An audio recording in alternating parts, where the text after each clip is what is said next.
Hello, everyone. Welcome to the first Corcoran Corner of the 25-26 school year. Wow, Welcome, my first guest on the first Corcoran's Corner of the school year.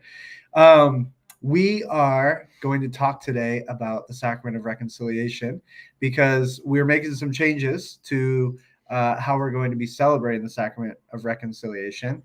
And I invited my good friend and our faith formation director, Tim Horst, to help explain some of the changes for us.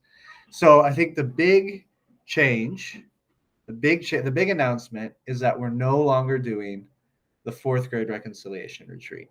Right. I'm going to be working with the fourth grade teachers, and we are going to do some kind of retreat for our fourth graders, but we're no longer doing the fourth grade reconciliation retreat. And can you explain why we did the fourth grade reconciliation in the past and why we're making this change? Right. And initially, I think it was a little bit confusing for parents even because they're like, I thought my child already celebrated the Sacrament of Reconciliation. And they did. But the way Father Jim kind of progressed children through, I guess, a more mature celebration of the Sacrament of Reconciliation is he celebrated really first, second, and third graders. He had them celebrate using Form B, which involved more communal examination of conscience, giving some specific, like here are just a handful of specific, sins to consider, and then just bringing up one or two of those to him in individual confession, and then coming back as a whole group to pray their act of contrition. So what is really just kind of universally the norm in most parishes is preparing kids to be able to celebrate the individual Sacrament of Reconciliation, to be able to individually prepare, examine their conscience, go to confession, follow the steps, when they're in the confessional, and then do their penance, pray the act of contrition, and then do their penance on their own as early as second grade. So that's what we're going to do, and what we're going to prepare the kids to do here this year. So previously, just to recap, Father Jim would start hearing confessions. Actually, sometimes he would hear confessions in kindergarten. That's what I heard, yeah. Kindergarten first, second, and then we would do this fourth grade reconciliation retreat, which I agree, it did cause confusion among parents. Like, didn't my child, because children have to go to their first reconciliation before receiving their first communion, right? So, because we can't receive communion in the state of mortal sin. Not that many of our second graders are in the state of mortal sin, but they do need to get in the habit of going to confession before receiving the Blessed Sacrament. Right. So we've always done that second graders have gone to confession before receiving their first communion. But now we're eliminating the fourth grade piece, which was kind of a little bit confusing catechetically, right, for our parents. Pastorally, there was some beauty to that kind of progression, but getting them prepared. So it'll require a little bit more catechesis, I guess, on like the second grade level. Side, Getting kids prepared for that, and I don't know, that's close to home for both of us with second grade girls who are making their very close to perfect, but they could use the celebration of the Sacrament of Reconciliation. Yeah, I'm looking forward to it. I'm looking forward to mine going to confession for the first time. She could use it. So that's the biggest change, is that we're getting rid of we're no longer doing the fourth grade reconciliation retreat. But moving forward, I have asked all the teachers to set the goal for all of the teachers in our school to do a retreat every year, fourth grade included. So I'm going to be working with the fourth grade teachers to make sure that there still is a retreat happening, probably in the springtime of this year. So our second graders will make their first confession during Lent this year. And Father Stephen and I are still working on the date for that.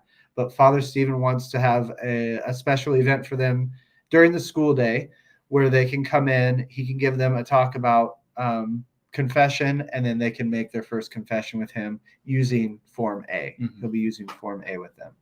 So if you had a second grader last year, they have made their first confession. if you had a first grader last year and they're a second grader this year, they didn't do Form B with Father Jim because of his health. Right. So last year was kind of an anomaly, and actually that set us up for Yeah. this being a good year to make that transition. And Father Stephen has asked for this transition to happen as well. But so if you had a first grader last year, they did not, and a kindergartner last year, they did not do the Form B confession with Father Jim. They didn't do any confession with Father Jim. Mm-hmm. That's right. So moving forward, we're going to I think it's going to be much more straightforward, much easier to explain to parents that students will receive their first reconciliation in second grade before they receive their first communion. Right. Then we have another change. There's another change. We used to, with Father Jim, during the whole month of Advent and the whole month of Lent, students would go to confession at different times. What Father Stephen is going to be doing, which I'm excited about these changes because I think it'll be much, in the previous form, we didn't always get everyone into confession. Mm-hmm. Sometimes some classes would miss confession. But the way we're going to do it this year is we're going to have, during Advent, we have a parish-wide confession service that actually we're partnering with IHM and St. Paul's, and we're going to have a lot of priests here at St. Thomas to hear confessions for the whole parish. Nice. And that is on December 9th. And then on December 10th, the following day, we're going to have a few priests visiting. And during the day, Father Stephen and a few other visiting priests will hear any students' confessions who weren't able to go the previous night. Mm-hmm. And they'll do the whole school in one day, rather than we used to do it like almost every day during Advent. We had a class going over there for confession. So that's during Advent. Mm-hmm. And then during Lent, we're going to have a school reconciliation service on March 4th. March 4th, Father Stephen will get together some priests, and we'll have the whole school go over there in waves and get to confession, so that every class, second grade through eighth grade, will be able to receive the sacrament of reconciliation here at school during Lent and during Advent. But we do encourage parents to take their children to reconciliation often. You want to talk a little bit That's about what that? I think. I think this year is a good opportunity to really encourage the practice of, maybe families attending the sacrament of reconciliation. I see, every month when we have Corpus Christi on Friday evenings, from 6:30 to 8 p.m. on second Fridays, we have confession going on during adoration. And, a family comes, and then mom and a couple of the daughters, go get in line for confession. And then mom gets out, and then dad goes and gets in line for confession. And the kids get to see their parents, exercise. I mean, not in the confessional, but knowing that they're like, wow, mom and dad, they recognize they need God's help. They need his healing. They need his forgiveness. And they're practicing this. And that's the best example any of us parents can do is showing that example in our faith life, in our prayer life, and our celebration of the sacraments. So,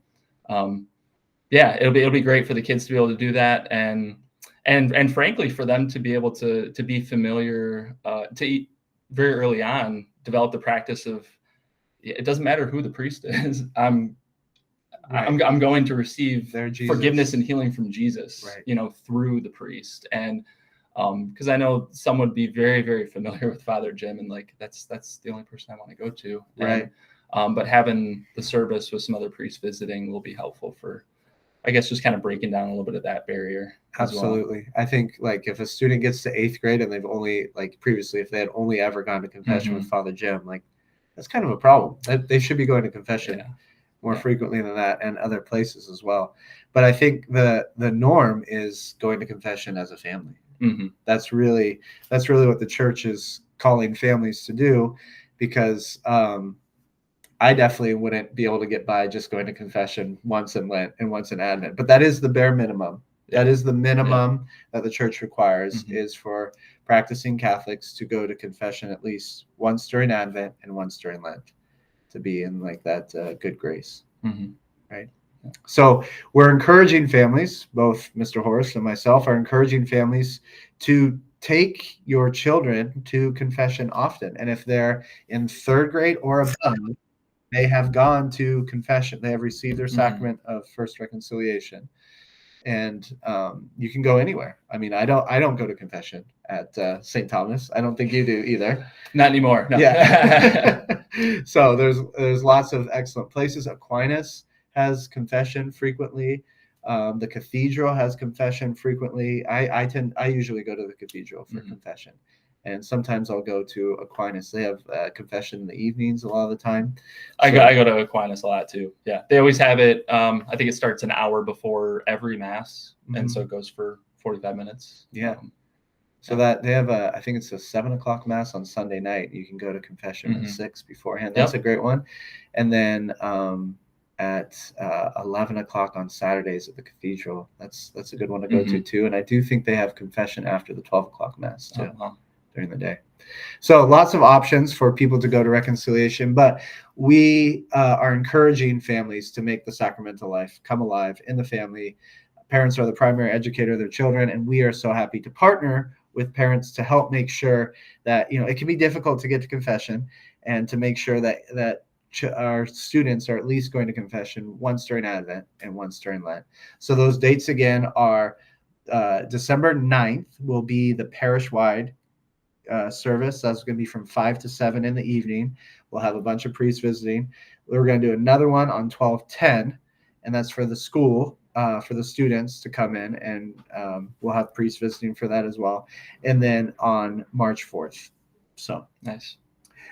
We are going to be attaching a document that explains all this with this video. I'm going to put that in the email that we send this video out with, that has some more explanation. And if you have more questions, direct them to Mr. Horst. Yeah, if you need resources like examination of conscience, or explanations of reminders how to go to confession, or whether it's for the family, for you as parents, for kids, like just to help maybe get some of that teaching down with them. Don't hesitate to reach out. And I've shared this vision that I have with our students several times, that in 100 years from now, I have this dream that there'll be this whole batch of canonizations happening, and all these people are getting canonized, and they all just happen to have grown up in Grand Rapids, Michigan, and gone to St. Thomas the Apostle Catholic School. We really are aiming at raising saints, really raising saints, and going to confession is an essential part of living out the vocation that God's called us to. So, all right, Mr. Horst, thank you for joining me today. You're welcome. If you have questions about these changes, you can direct them to Mr. Horst. He can give you some more explanation, and his contact information will be included in the document that we're sending out if you don't already have it. All right. Thanks. Thank you. All right.